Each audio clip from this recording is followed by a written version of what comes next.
Arvien biežāk cilvēki jautā, kā uzrakstīt grāmatu. Un, man pašai ir tāda sajūta, ka man apkārt ir ļoti daudz rakstnieki un ka ļoti daudzi cilvēki raksta grāmatas. Bet vēl vairāk ir to cilvēku, kuri gribētu uzrakstīt grāmatu, bet kaut kādu iemeslu dēļ nevar uz to saņemties, kas ir pavisam saprotams. Un šodien es gribēju izstāstīt, man liekas, viena no svarīgākajām lietām, kas būtu jāņem vērā, ja ir vēlme kaut ko rakstīt un tikt līdz finišam, jo viena lieta jau, protams, ir iesākt darbu, ja, bet arī līdz tam mums ir jātiek, bet kaut kas pavisam cits ir to darbu pabeigt. Lūk, un ar ko tas tad viss sākās? Šī tēma saucās nenogalini pagleznojumu, un man droši vien būtu vispirms jāizstāsta, kas tad īsti ir pagleznojums.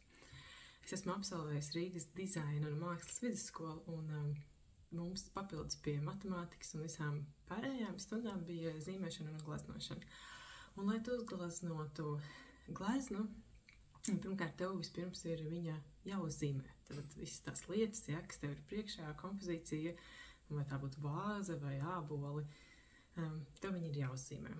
Tas ir pats pirmais. Un vēl tikai pēc tam nāk tas, ko sauc par pagleznojumu.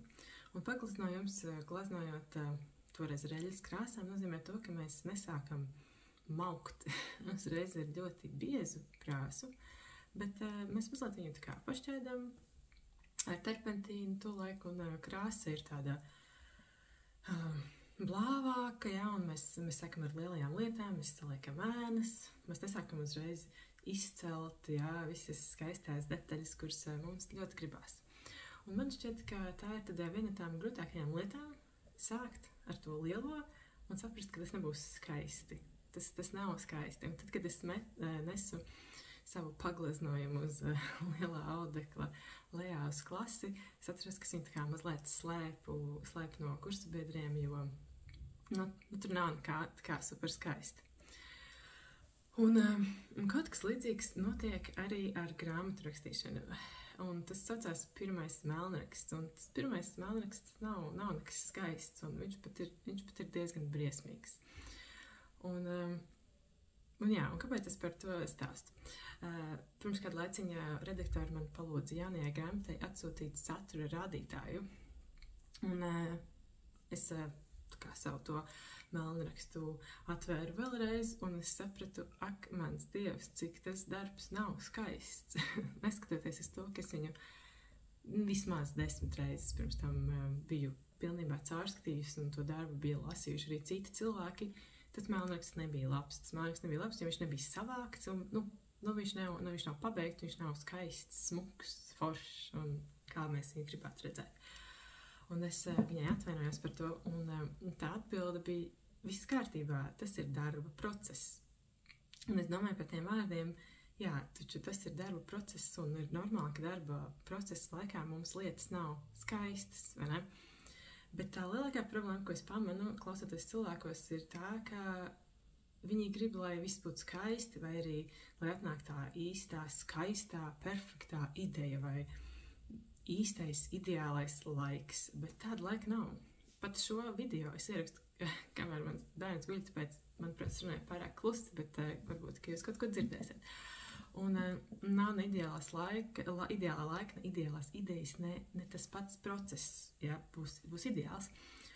Un tas ir tas pagleznojums, ja saistībā ar rakstīšanu, tas ir parakstījiens. Mums, lai mēs uzrakstītu grāmatu, ir jābūt mierā ar to, ka tas būs neglīti. Tas būs neglīti, tas būs grūti iespējams, un mums būs kauns. Mums būs kauns, kāds to ir izlasījis pirms izdošanas, ja? Varbūt arī pēc tam. Bet tāds ir process, tāds vienkārši notiek. Un tad kā mēs nogalinām to pagleznojumu? Pirmām kārtām mēs pat nesākam neko darīt, jo mēs gaidām to ideālo brīdi, protams. Otra lieta, mēs sev neticam. Mēs neticam, ka mēs vispār kaut ko varētu uzrakstīt, vai ka tas vispār varētu būt vērtīgi. Tā ir ļoti liela problēma.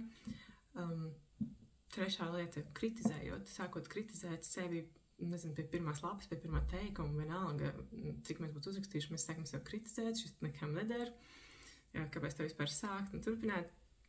Un, arī gaidot kaut kādu mistisko īsto brīdi, mēs nogalinam savu pagleznojumu un to iespēju, ka tas pēc tam kļūs par mākslas darbu, jo tad, kad tas pirmais ir nožurs, mēs ejam pāri ar biezo krāsu, un tad jau mēs atrodam tās smukās lietas un tās skaistās lietas, un mēs tur izcakinām kaut ko gan glaznā, gan arī rakstot, un tas prasa reāli daudz laika, reāli daudz pacietības, bet pats galvenais spēju tolerēt to, ka tas nebūs skaisti. Kaut kā tā.